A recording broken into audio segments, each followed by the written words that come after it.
This month, the State Duma of the Russian Federation will review the draft budget for the next 3 years in its first reading.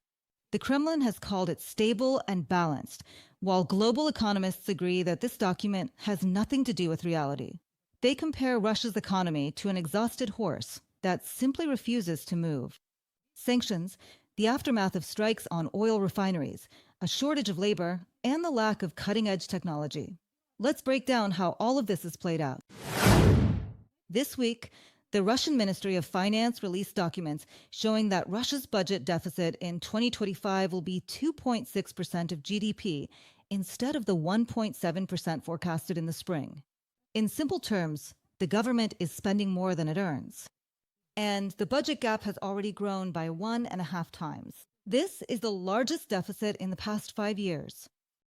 The gap is mainly due to a drop in oil and gas revenues and falling energy prices because of sanctions. The government is trying to patch the holes by raising VAT, but that hits the wallets of both citizens and businesses. Prices are going up, but incomes are not. In addition to rising gas prices, Russians will have to pay for military expenses both directly and indirectly. The most noticeable step to close the budget gap is raising the sales tax from 20% to 22%. The Ministry of Finance is also stripping small businesses of tax benefits, moving many into higher tax brackets. Social spending, which before the 2022 invasion traditionally exceeded defense spending, has lost its relevance since defense expenses are now about 1.5 times higher than spending on healthcare, education, culture, and sports. From a publication by the Washington Post. The increase in VAT will be a heavy blow for small and medium-sized businesses.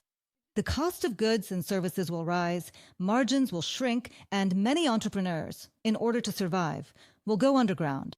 At the same time, there will be no investments, benefits, or assistance from the government. The government already had to cut funding for state programs by 1/3 just to save at least some money. Programs that were cut include those for the development of healthcare, the aviation industry, and Russia's chemical safety. The economy is suffocating under the weight of sanctions and internal mistakes. All of Putin's promises about breakthroughs and new growth turned out to be just empty words.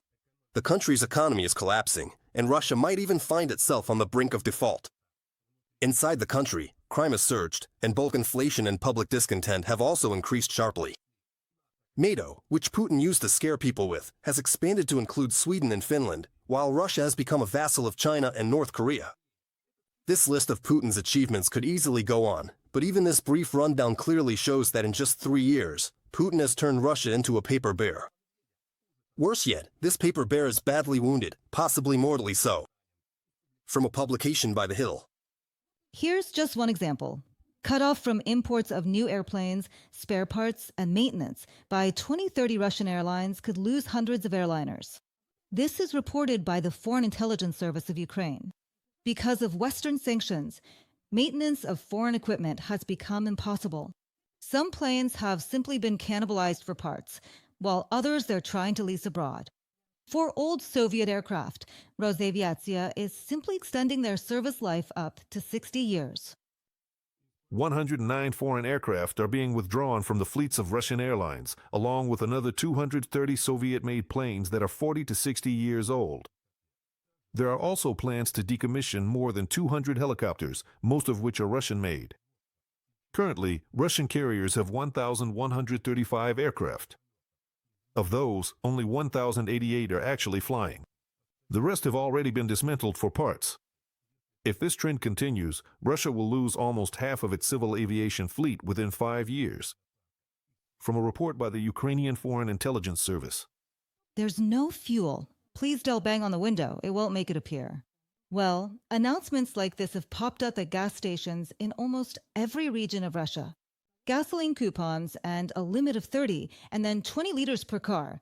This is now the reality for the so-called gas station country. From August to early October, Ukrainian drones disabled a significant portion of the Russian Federation's oil refining capacity.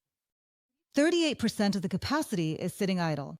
Gasoline production has dropped by 1 million tons, and the fuel shortage has reached 20%. The situation with gasoline, in short, isn't changing. There's no 100 octane, no 95, not even 92. Basically, the only thing left, only diesel is available. I've only got, like, 40 kilometers of range left, and that's it. So, listen, there's no gasoline in Belgorod. That's the story. Now, in Russia, they're looking to allow the use of fuel additives. A substance with a complicated name, monomethylaniline, is used to raise the octane rating of gasoline and boost its production during shortages. This is a toxic substance. It has a negative impact on both human health and the environment. And, well, a car won't run for long on this kind of fuel. In addition, Russia has already significantly increased its imports of gasoline from Belarus. In September, deliveries quadrupled compared to August. Now, in Moscow, they're trying to set up logistics chains and start buying gasoline from China, South Korea, and Singapore. We're talking about deliveries of 150,000 tons of petroleum products per month. I am grateful to our soldiers for their accuracy. Russia is choosing a war that destroys the lives of our people, and it must be held accountable for that. Our range will continue to increase. Russia is importing gasoline from various regions, from Asia, including China and other countries, and from Europe, including Belarus. This is one of the results of Putin's war. The so-called gas station country isn't selling gasoline, it's importing it. These are the rightful results of the security service of Ukraine, our armed forces of Ukraine, our intelligence, and our Ukrainian weapons manufacturers. The banking sector in Russia is propped up by government contracts and military spending, while businesses and private borrowers are left without access to cheap loans. In addition, sanctions have cut Russian financial institutions off from international transactions. And now, the aggressor country may also lose the central bank's foreign currency reserves, which are held in euros and dollars in foreign accounts. EU finance ministers have begun discussing providing Ukraine with a reparations loan using these frozen assets. During the meeting, almost everyone said that Russia's economy is weak, the sanctions are working, and pressure on Moscow needs to continue. Swedish intelligence claims that the government in Russia is deliberately, I'm not surprised, lying about inflation. They know it's 21%, just as we do. But they don't say this officially.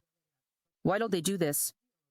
They want us to believe that the sanctions aren't working, that Ukrainian soldiers might lose some of their resolve to fight. But the restrictions are working, and we will continue to do everything we can. For our part, we are working hard to strengthen the sanctions and ensure they are enforced. The Russian economy is actually quite small, just 12% compared to the EU's economy, and it's not doing well at all. That's exactly what I want to convey to my colleagues. Even though Russia's economy is falling apart and tanks and shells do nothing to improve quality of life or create long-term investments, it doesn't stop the aggressor. The latest strikes on Ukraine's infrastructure and the killing of innocent civilians are proof of that. But it is possible to force Putin to make peace and bring him to the negotiating table. Strengthening Ukraine's defense capabilities, sanctions, and the oil price cap, all of these measures are working. And it won't be possible to keep telling people that everything is under control for much longer when everything is burning, falling apart, and getting more expensive.